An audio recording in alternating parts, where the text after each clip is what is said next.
시 전체 예산의 지금 2019년 기준으로 이제 우리 시 전체 예산의 17% 정도 되고 그 중에 65세 이상의 노인복지 예산이 1,728억이에요. 2019년에. 그러니까 시 예산의 13% 이상이 65세 이상의 어르신들에게 쓰이는데 저도 좀 그 앞에 윤영수 의원님이 하셨던 말씀 조금 더 이어서 하려고 하는데 그 중에 이제 우리가 우리 시에 있는 현재 등록 경로당 682개 경로당에 1년 동안 이제 난방비라든가 그리고 간식비라든가 이런 거 지급하는 게 한 26억 6천만 원 정도 되고요.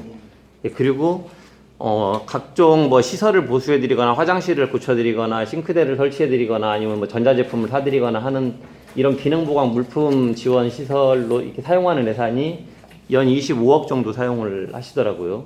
근데 그 연 25억 정도가 682개 경로당에 우리가 연 25억 정도 사용하면 몇 개소 정도 지원이 되는지 파악하고 계세요?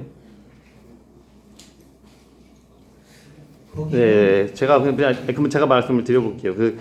중복 지원으로 하면 이제 제가 보고해주신 자료대로 하면 899건 정도가 이 지원이 되는데 제가 2017년, 2018년, 2019년 최근 3년 동안에 우리 시가 경로당에 지원한 건수들을 보니까 매년 평균 447건 정도를 447개소 정도. 기능보강 말씀. 그리고 이제 기능보강 있다는 이야기 하는 겁니다. 근데 그렇게 하는데 이 기능보강 이 447개소 중에 또 조금 더 세세하게 이제 분석을 해보니까요.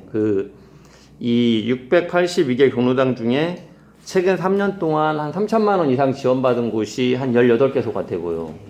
최근 3년 동안 100만 원 이하로 지원받은 곳이 22개소 정도. 그리고 최근 3년 동안 단 한 번도 지원받지 못한 곳이 한 31개소.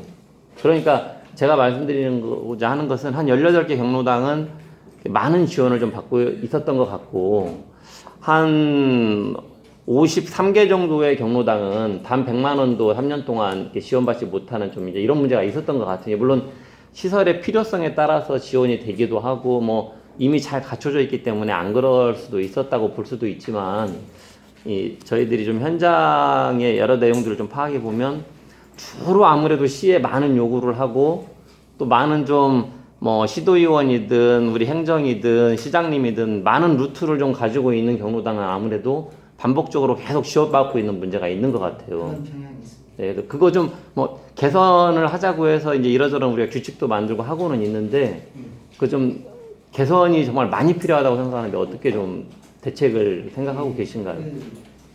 2019년도 9월에 익산시 경로당 설치 운영도에 시행규칙을 제정해서 이렇게 지금 중복 지향을 지향하고 있거든요. 그래서 앞으로 모든 경로당이 골고루 혜택 받을 수 있도록 더욱 노력하겠습니다. 네네. 하여튼 그 부분을 조금 더 엄밀하게 규정을 만드셔서 앞에 인용수 의원님도 말씀하셨는데 예를 들면 몇 년 동안은 어떤 정도 일정 이상의 지원을 받으면 몇 년 이상은 지원을 받지 못하도록 한다거나 그건 시도의원이 지원하는 사업도 마찬가지로 그런 것들을 명확하게 좀 규칙이라든가 이런 것들을 제정하셔가지고 향후에는 좀 전체 경로당이 고루고루 혜택을 받을 수 있도록 하시면 좋겠고요. 그리고 이제 한 가지 더 말씀드리고 싶은 건 경로당에 실제 많이 이용 잘하는 경로당도 있는데 좀 되게 소수의 인원만 이용하시는 경로당도 많아요. 그래서 그 682개 경로당에 우리가 물품이나 이 기능보강뿐만 아니라 여가 프로그램도 지원을 하잖아요. 그러니까 그런 다양한 어떤 혜택을 더 많은 어르신들이 좀 받으실 수 있도록 더 많이 홍보하시고 경로당의 어떤 회장님이나 총무님이나 집행부들도 더 많은 어떤 그 회원들이 좀 자유롭게 이용할 수 있도록 그런 분위기가 조성될 수 있도록 하는데도 좀 각별한 노력을 기울여 주시면 좋겠어요. 알겠습니다. 고맙습니다. 알겠습니다. 그리고 한 가지 더 말씀드리고 싶은 건 장애인 복지 관련해서요. 작년에도 장애인복지위원회가 우리 시 조례에 있지만 한 번도 개최를 하지 않았잖아요. 그렇습니다. 그래서 이제 개선하시겠다고 올해 답을 주셨고 아마 이제 코로나19가 끝나면 적절한 시기에 2020년에는 장애인복지위원회를 개최하실 걸로 일단 기대를 하고요. 그런데 그런 지적을 계속 반복적으로 하기 이전에 거의 2019년 이전에 장애인복지위원회는 조례에 있을 뿐 유명무실했단 말이에요. 단 한 번도 운영되지 않는 거예요. 그러니까 제가 말씀드리고자 하는 핵심은 이제 장애인분들이 우리에게 그냥 우리가 당연히 이렇게 지원해주는 수혜의 대상만이 아니라 그 당사자로서 그분들의 요구에 맞는 어떤 지원을 해야 되잖아요. 네, 그렇습니다. 근데 우리는 국가에서 내려온 사업, 그리고 우리 행정에서 그냥 만들어 놓은 사업, 이것들을 그냥 지원해 주는 것에 불과한 좀 상태에 머물러 있는 것 같아요.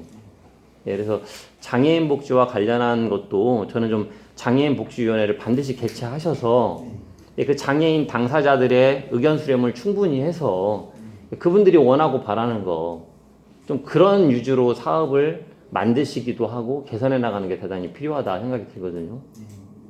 뭐 너무 당연한 이야기인데 안 되고 있어요. 과장님은 올해 장애인 복지위원회에 대해서는 어떻게 좀 예, 대책을 어떻게 좀 마련해 주실 건지 한번 말씀 부탁드릴게요. 지금까지 2019년까지는 장애인 복지위원회가 개최되지 않았습니다. 그래서 올해 같은 경우는 연간 계획을 저희들이 수립을 해놨습니다.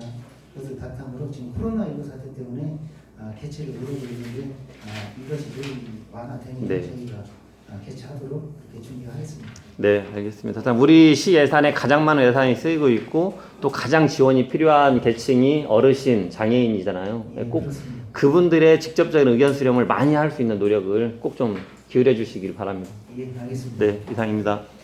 네, 수고하셨습니다.